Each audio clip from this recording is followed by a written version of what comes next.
Hello दोस्तों, कैसे हैं आप लोग। तो देखो, हम आज बात करने वाले हैं कि एपीआई जो स्कोर है असिस्टेंट प्रोफेसर बनने के बाद किस तरीके से हमारा जो है जुड़ने लगता है, और किस तरीके से हम उस पर ध्यान दें, किस तरीके से अच्छा हम उसे कर सकते हैं। तो ठीक है, हम नीचे दी गए इन एपीए या एपीआई स्कोर के बारे में बात कर लेते हैं। तो देखो, सिलेक्शन के लिए एपीआई स्कोर का जो स्कोर है वो बहुत महत्व रखता है, और प्रमोशन के लिए भी एपीआई जो स्कोर है वो बहुत महत्व रखता है। अब असिस्टेंट प्रोफेसर के लिए एपीआई स्कोर का क्राइटेरिया, असिस्टेंट प्रोफेसर की सिलेक्शन के लिए एपीआई स्कोर को यूजीसी की कैटेगरी तीन में बांटा गया है। रिसर्च एंड एकेडमिक कंट्रीब्यूशन के तहत एवेल्यूशन किया गया है।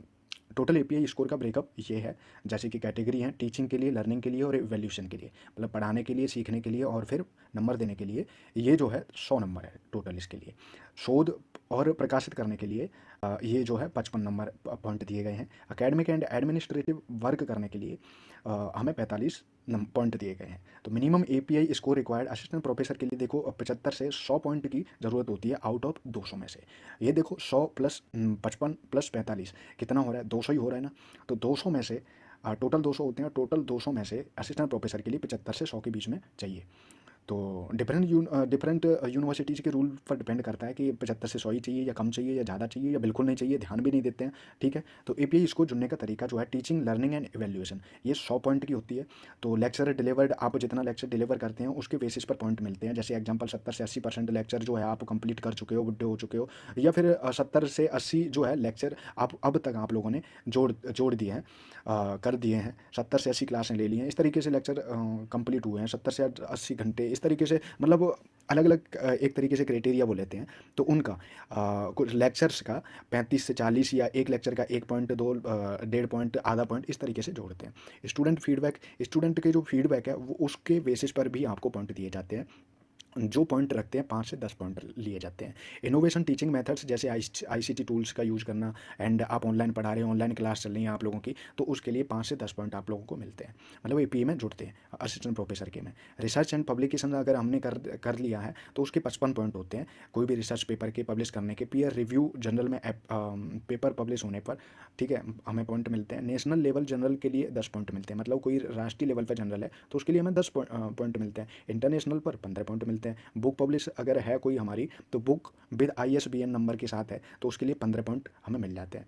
और कोई अगर हमने चैप्टर एडिट किया है तो 5 से 10 पॉइंट उसके लिए एक चैप्टर के हमें मिल जाते हैं। कॉन्फ्रेंस प्रेजेंटेशन, नेशनल कॉन्फ्रेंस में अगर हमने भाग लिया है और तो उसके 7 पॉइंट मिलते हैं पर प्रेजेंटेशन के। ठीक है, 2-4 प्रेजेंटेशन करनी तो उसके और ज़्यादा 7-7 संभाल लो। इंटरनेशनल कॉन्फ्रेंस के 10 पॉइंट हमें मिल जाते हैं।